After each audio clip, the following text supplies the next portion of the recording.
আমি মেরিনার আব্দুল্লাহ আল মামুনের বড় ভাই, আব্দুল্লাহ আল বাকি। আমার ছোট ভাইটা ও ফোর্থ ইঞ্জিনিয়ার হিসেবে এবার প্রথম গেছে। এর আগে গেছে 3বার, সি টাইম শেষ করছে। আমার সাথে গত বুধবারের দিন লাস্ট অনলাইনে কথা হয়। তারপর ফ্যামিলির সাথে বৃহস্পতিবারেও কথা হয়েছে। শুক্রবারের থেকে আমাদের সাথে আর কোনো যোগাযোগ নেই। আমরা যতদূর জানি যে এটা হচ্ছে ইন্ডিয়া থেকে ওদের কার্গো ভেসেলটা এটা উড়িষ্যা উপকূল থেকে আকরিক লোহা নিয়ে 20 তারিখে যাতায়াত শুরু করে। এবং আমি গতকালকে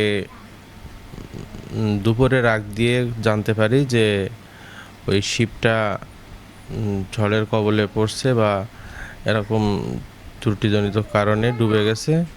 এবং 2জন ইনস্ট্যান্ট রেস্কিউ হয়েছে, কিন্তু 2জনই চাইনিজ, একমাত্র বাংলাদেশি ওই ছিল।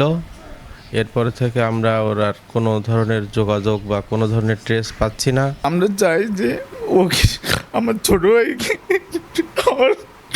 আমার ছোট ভাইকে আমাদের কাছে আল্লাহ সুস্থভাবে ফিরে নিয়ে আসুক, এটাই শুধু আমাদের চাও। সরকারের কাছ থেকে আমরা সঠিক ইনফরমেশনটা চাই, আর আমার ভাইটা যেন সুস্থভাবে আসতে পারে দেশে, সেটাই আমরা চাই। এটা ছিল পানামা পতাকাবাহী একটা জাহাজ এবং হচ্ছে ওশান উইনার। এই জাহাজে মোট নাবিক ছিলেন হচ্ছে 24 জন। তার মধ্যে একজন ছিল বাংলাদেশি, সেই বাংলাদেশি একমাত্র ব্যক্তি ছিল। এখনও পর্যন্ত তার আমরা কোনো খোঁজ পাচ্ছি না এবং পরিবার খুবই উদ্বিগ্ন। এবং সরকারের কাছে একটা দাবি, দ্রুত আপডেট নিউজটা আমাদের জন্য দেওয়া হয় এবং সঠিক তথ্যটা দেওয়া হয় এবং তার উদ্ধার কাজে যত সহযোগিতা লাগে সরকার জন্য করে। আমার ভাইপো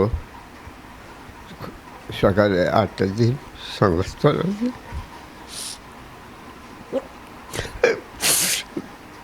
যা ছিল, যা যাচ্ছে চলে গেছে, খোঁজ পাওয়া যাচ্ছে না। এই সংবাদ শুনিয়ে আমি আসলাম বাসায়।